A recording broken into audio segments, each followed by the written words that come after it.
Assalamualaikum warahmatullahi wabarakatuh. Anak-anak, marilah kita melanjutkan pembahasan mengenai sel volta.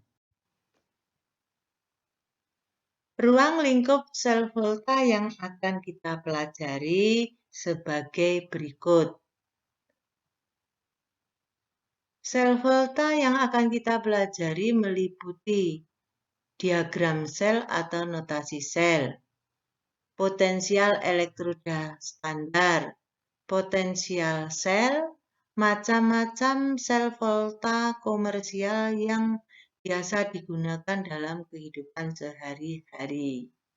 Nah, macam-macam sel volta komersial ini terdiri dari sel volta primer, sel volta sekunder, dan sel bahan bakar.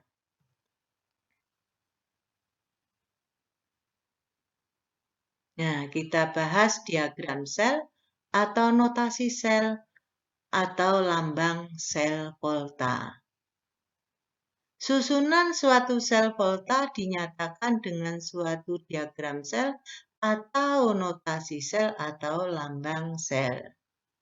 Untuk reaksi redoks yang terjadi pada sel volta tersebut, yaitu Zn plus Cu2 plus menghasilkan Zn2 plus dan endapan Cu. Ini bagaimana cara menuliskan diagram selnya.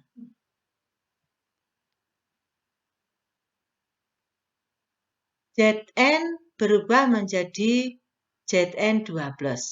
Nah, ini ditulis di depan karena ini reaksi oksidasi.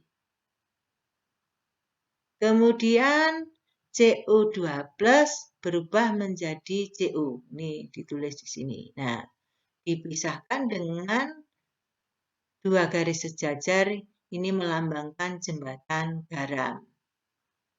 Nah, ini reaksi oksidasi ditulis di depan, ini reaksi reduksi ditulis di belakang.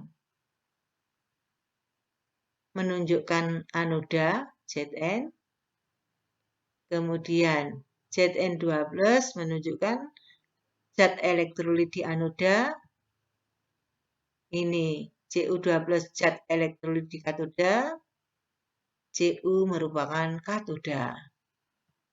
Kemudian aliran elektron atau arah arus listrik dari anoda menuju katoda. Sederhana bukan? Kalian tentunya paham kalau seperti ini. Contoh soal. Tuliskan diagram sel dari reaksi Fe plus Cu2+ menjadi Fe2+ dan Cus yang berlangsung dalam keadaan standar dan konsentrasi masing-masing 1 m.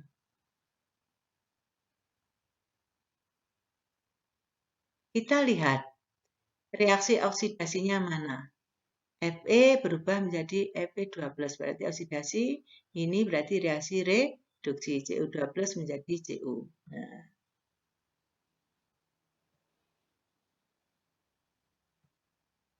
Maka diagram sel dari reaksi tersebut, yang depan reaksi oksidasi berarti Fe menjadi Fe2+, ini molaritasnya 1 m, dipisahkan dengan jembatan garam, kemudian ini reaksi reduksi yang terjadi pada katoda, Cu2+ menjadi Cu.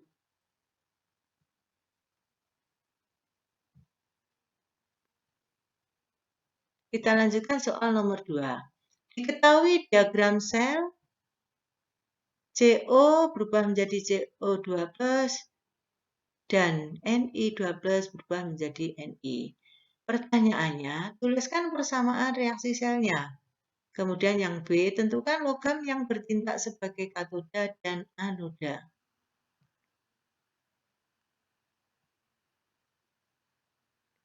Reaksi yang terjadi pada anoda adalah reaksi oksidasi. Oksidasinya ini yang di depan. Dengan melepas 2 elektron. Reaksi pada katoda adalah reaksi reduksi. Yang reduksi ini yang di belakang ini. Reduksi berarti menangkap elektron. Kalau kita jumlahkan, nah, maka ketemu reaksi selnya. Elektronnya dicoret, ya. Kemudian pertanyaan B, tentukan logam yang bertindak sebagai katoda dan anoda. Katoda itu reaksi reduksi.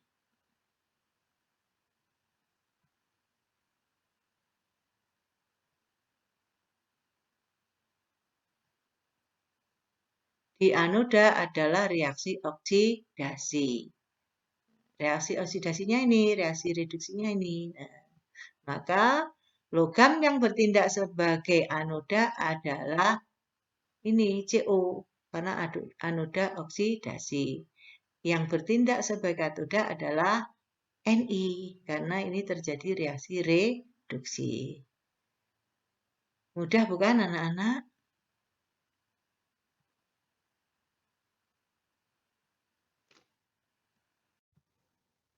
Anak-anak, mari kita lanjutkan membahas potensial elektroda standar. Potensial elektroda standar atau diberi simbol E0 adalah nilai selisih dari potensial sel yang dihasilkan akibat adanya perbedaan rapatan muatan di katoda dan anoda yang menyebabkan adanya beda potensial listrik sehingga terjadi aliran elektron pada suhu 25 derajat Celcius dan tekanan 1 atmosfer. Keadaan ini namanya keadaan standar. Oleh karena harga potensial elektroda tidak dapat diukur, maka harus ada elektroda lain yang digunakan sebagai pembanding atau standar. Elektroda yang digunakan standar adalah elektroda hidrogen. Harga potensial elektroda hidrogen dianggap 0. Elektroda hidrogen standar berupa setengah sel yang terdiri atas larutan H+ dengan konsentrasi 1 M dan elektroda platina. Dalam gas hidrogen pada suhu 25 derajat Celcius dan tekanan 1 atmosfer. Diagram sel hidrogen ditulis sebagai berikut. Ini gambar elektroda hidrogen. Ini elektroda Zn. Ini untuk mengetahui elektroda standar untuk Zn. Jadi dibandingkan dengan elektroda standar hidrogen.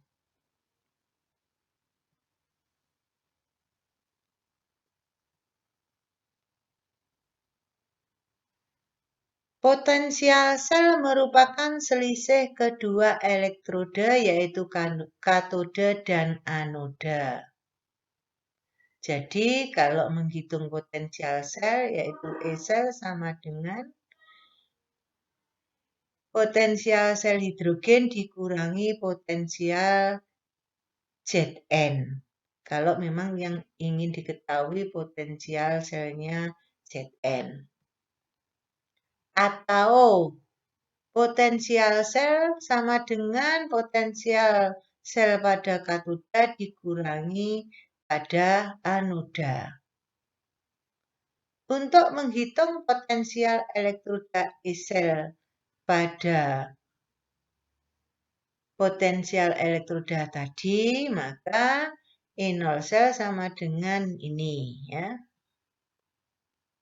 Dari hasil pengukuran potensial sel tadi ketemu atau terukur 0,76 volt.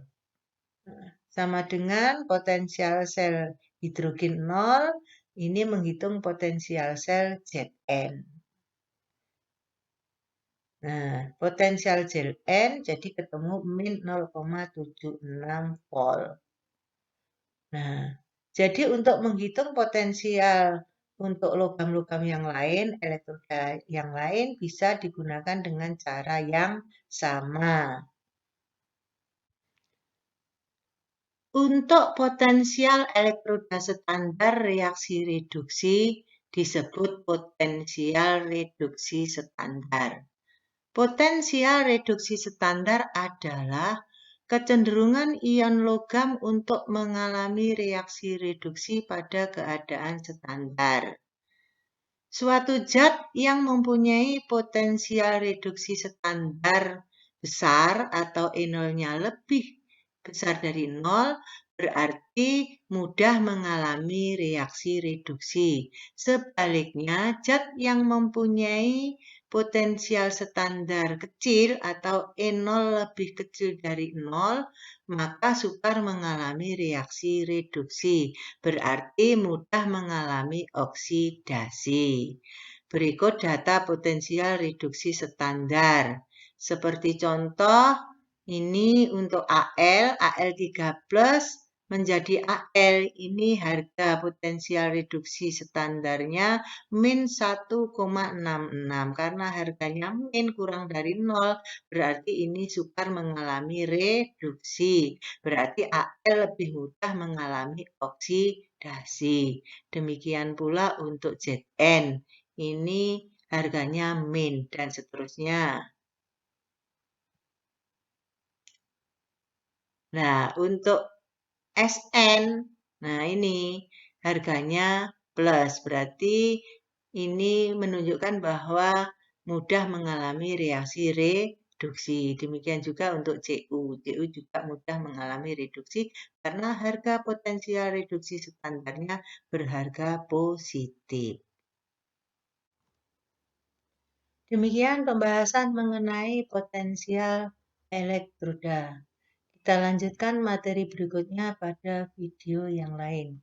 Wassalamualaikum warahmatullahi wabarakatuh.